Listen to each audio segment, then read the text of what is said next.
Arya Kamandanu kemudian menceritakan perihal pedang naga puspa yang berhasil direbut oleh pendekar lain. Dia merasa sangat menyesali peristiwa itu. Demikian pula Empu Lunggah, nampaknya juga ikut prihatin atas kejadian itu. Tutur Tinula, Naga Puspa Kresna. Hal itulah yang dikhawatirkan, Ger. Karena itu Guru Sasi tidak mengizinkan seorang pun di antara murid-muridnya menciptakan pedang ataupun senjata lain yang bisa dipergunakan untuk memainkan ilmu kanuragan naga puspa tahap yang ketiga. Iya, saya mengerti Bapak Lunggah. Dan apa yang dikhawatirkan itu ternyata sekarang telah terjadi. Saya sangat menyesal. Saya sungguh-sungguh menyesali kejadian ini. Baiklah, Angger. Sekarang ini Angger Kamandanu apakah sudah mempunyai rencana tertentu? Saya sedang kebingungan, Bapak Lunggah. Saya menjadi putus asa sekarang. Saya ingin sekali merebut kembali pedang itu dari tangan Pubajil. Tapi dengan kemampuan yang saya miliki sekarang ini, apakah itu mungkin? Karena itu, Bapak Lunggah, saya mohon pertolongan Bapak. Saya ingin memperdalam ilmu kanuragan naga puspa tahap yang ketiga. Untuk memainkan jurus-jurus pedang itu dibutuhkan kekuatan tenaga dalam yang sangat besar, Angger. Saya tidak yakin apakah Angger mampu memenuhinya. Saya sanggup berlatih dengan tekun, Bapak Lunggah. Berapa lama dibutuhkan waktu untuk mempersiapkan tenaga dalam itu? Tenaga dalam sebesar itu tidak akan dapat Angger kumpulkan. Sekalipun Angger Kamandanu menggunakan seluruh sisa hidup Angger untuk berlatih. Jadi bagaimana, Bapak Lunggah? Apakah boleh dikatakan bahwa saya telah gagal? Oh, sabar, Angger. Tenanglah. Biarlah saya memikirkan hal ini secara lebih cermat lagi. Saya membutuhkan waktu untuk berpikir. Baiklah, Bapak Lunggah. Saya akan menunggu. Saya sangat membutuhkan petunjuk-petunjuk Bapak Lunggah. Kamandanu? Ada apa, Sakawuni? Sudah beberapa hari kita tinggal di pondok Bapak Lunggah. Bagaimana perkembangannya? Apa saja yang telah diberikan Bapak Lunggah kepadamu? Aku masih harus menunggu, Buni. Sampai kapan kau masih harus menunggu? Entahlah, Sakawuni. Entahlah sampai kapan aku masih harus menunggu. Pekerjaan menunggu memang membosankan. Apalagi kalau kita menunggu sesuatu yang belum pasti. Apa maksudmu? Bapak Lunggah ikut prihatin atas hilangnya pedang naga puspa. Beliau kelihatannya sangat kecewa. Kamandanu, kita semua kecewa karena peristiwa itu. Yang penting sekarang ini, ilmu kanuragan naga puspa tahap yang ketiga. Kalau misalnya kau dapat segera menguasai ilmu kanuragan itu, saya kira persoalanmu tidak akan begitu rumit lagi. Itulah soalnya, Wuni. Ternyata tidak mudah untuk menguasai secara sempurna ilmu kanuragan naga puspa tahap yang ketiga. Aku harus lebih dulu mempersiapkan tenaga dalam yang besar. Dan untuk memiliki cadangan tenaga dalam yang besar, sesuai yang dibutuhkan untuk memainkan jurus-jurus pedang itu, maka aku harus berlatih seumur hidupku. Sudahlah, Wuni. Aku kira aku telah gagal. Aku tahu. Sebenarnya Bapak Lunggah hanya tidak mau mengatakan bahwa aku tidak berbakat untuk memainkan jurus-jurus pedang itu. Kau jangan putus asa, Kamandanu. Kukira Bapak Lunggah tidak bermaksud demikian. Dia hanya tidak mau berterus terang padaku, Wuni. Kukira Bapak Lunggah adalah orang yang sukar berterus terang, Kamandanu. Lalu bagaimana sekarang? Apa yang bisa kulakukan sekarang? Terus-menerus berlatih mempersiapkan tenaga dalam? Sampai kapan? Itu tidak mungkin, Wuni. Aku tidak bisa menghabiskan seluruh waktuku untuk melatih tenaga dalam. Apakah Bapak Lunggah tidak mengatakan sesuatu yang lain padamu? Tidak. Aku hanya disuruh menunggu. Tapi rasanya aku sudah gagal, Wuni. Usahaku akan sia-sia saja. Pedang naga puspa telah hilang. Dan ilmu kanuragan naga puspa tahap yang ketiga tidak mungkin dapat kukuasai. Ilmu itu akan tetap menjadi rahasia bagiku seumur hidup. Kamandanu, sudah kukatakan agar kau jangan cepat putus asa. Mengapa kau ini? Mengapa kau tiba-tiba berubah menjadi cengeng? Sudah sepantasnya seorang laki-laki tetap berdiri dengan tegar, Kamandanu. Ayo, bangkitlah, Kamandanu. Harapan masih ada. Selama dalam hatimu masih menyinarkan semangat, harapan itu akan tetap ada. Iya, mudah-mudahan saja begitu. Nah, sekarang marilah kita turuti pesan Bapak Lunggah. Kita tunggu saja. Siapa tahu Bapak Lunggah akhirnya dapat memperoleh jalan keluar. Arya Kamandanu dan Sakawuni masih terus berbincang-bincang di depan pancuran. Sakawuni berusaha untuk membesarkan hati Arya Kamandanu. Mereka terus berbicara sampai menjelang tengah hari. Mereka sama sekali tidak menyadari bahwa ada sepasang mata yang terus-menerus mengawasi tingkah laku mereka dari kejauhan. Sepasang mata yang indah, sepasang mata milik seorang gadis desa yang masih lugu. Aku tidak percaya. Aku tidak percaya bahwa mereka hanyalah sahabat biasa. Pastilah mereka itu pasangan suami istri. Mengapa Kakak Wuni tidak mau berterus terang padaku? Mengapa harus malu mengakui bahwa Arya Kamandanu adalah suaminya? Loh, kau itu loh Jinggan? Rupanya memang benar kau anakku. Ada apa Nini? Oh, mengapa mukamu cemberut begitu? Tidak apa-apa ya. Oh, jangan begitu loh. Aku tahu kau sedang mengesalkan sesuatu. Iya kan? Apa yang membuatmu kesal ini? Siapa yang kesal, Ayah? Aku tidak kesal kok. Aku baru saja berjalan-jalan di belakang sana. Apa kau melihat Angger Kamandanu dan Nini Sakawuni? Aku melihat mereka di sana. Mereka sedang bermesraan di dekat pancuran sana. Hah?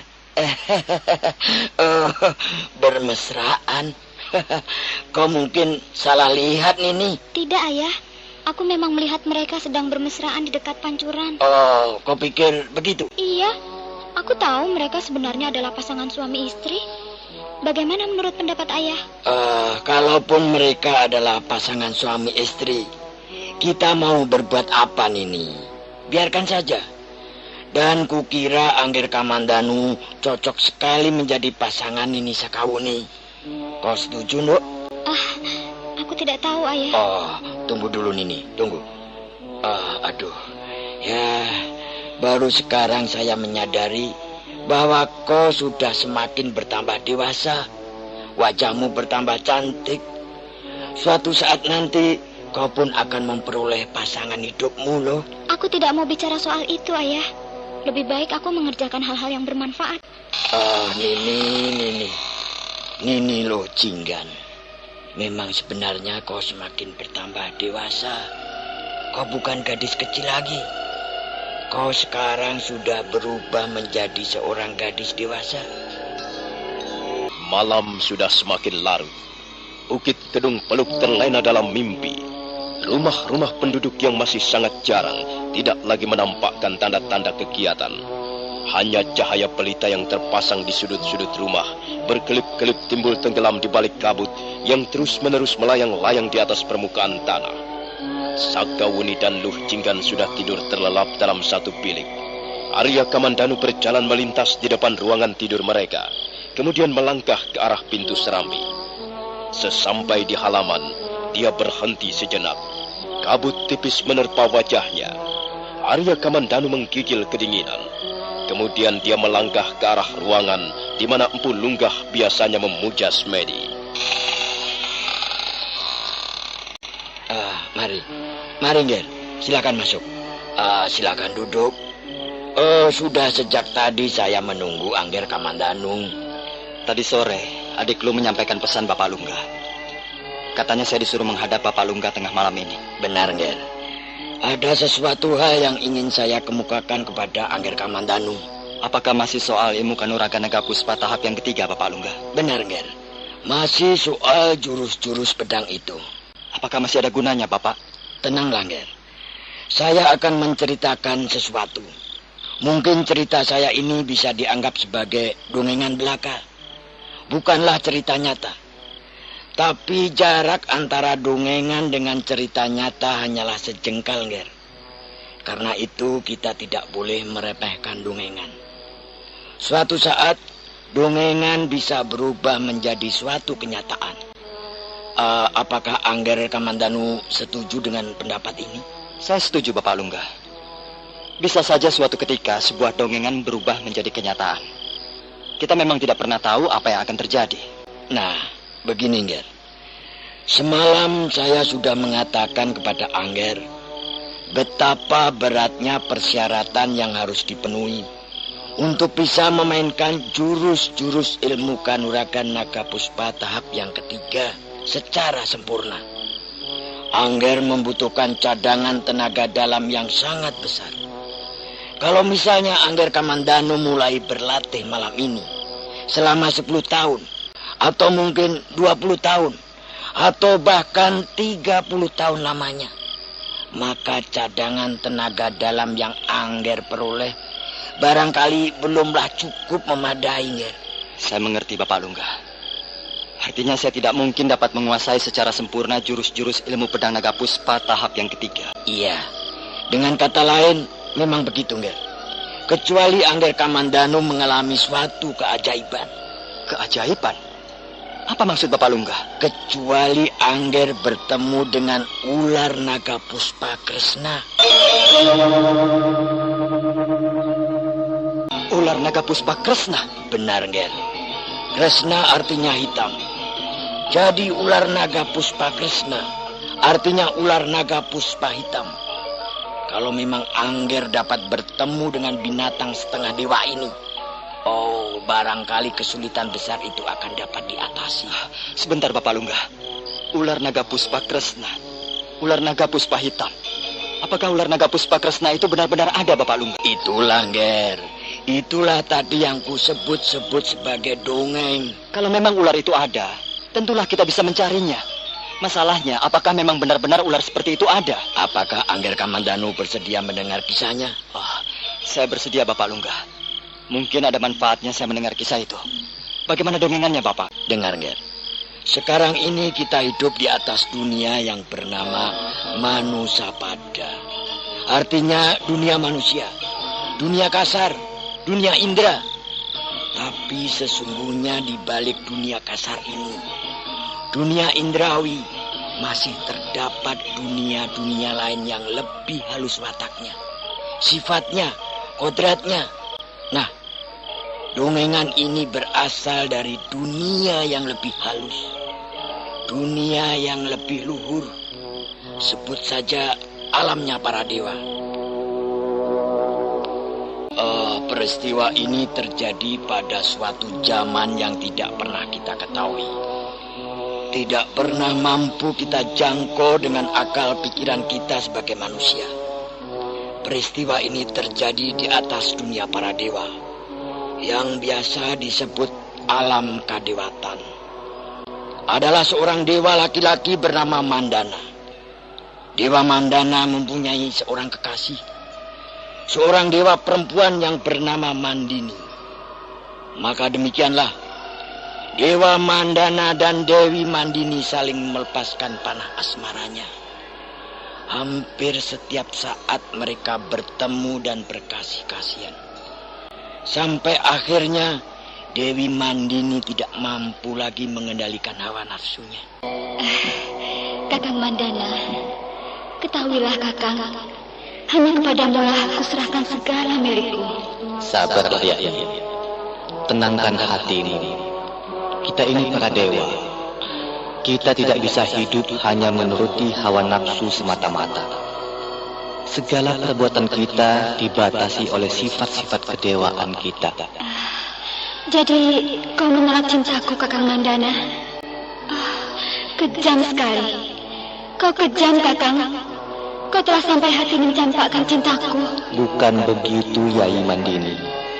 Kita harus menuruti peraturan-peraturan yang berlaku di mana kita hidup. Sudahlah, Kakang.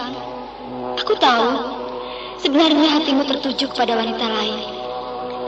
Kau jangan kira aku tidak tahu, Kakang. Sebenarnya kau lebih mencintai Dewi Mahacakri ketimbang diriku. Jangan salah paham, Yai Mandini. Aku pun mencintaimu dengan setulus hatiku. Hatiku menjadi sedih kalau kau tidak mau mempercayai kata-kataku. Tidak. Aku tidak percaya pada kata-katamu, Kakang Mandana. Kau memang tampan.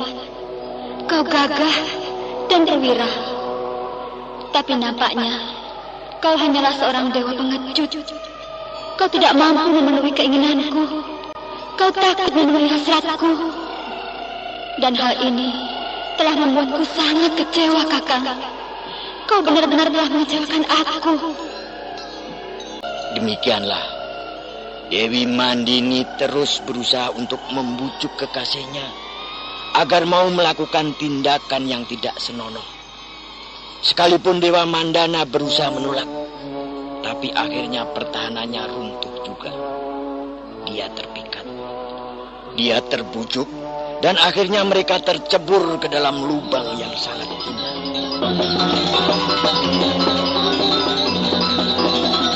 Dengan penuh semangat, Empu Lunggah terus menceritakan perihal ular naga Puspa Kresna. Dia mulai membeberkan tentang dongengan dari alam kadewatan. Dan Arya Kamandanu duduk bersila sambil mendengarkan dengan penuh minat. Nah, saudara pendengar, bagaimanakah kisah selanjutnya? Apa yang akan dialami oleh Dewi Mandini dan Dewa Mandana? Saudara pendengar, silakan menunggu seri berikutnya. Sampai jumpa.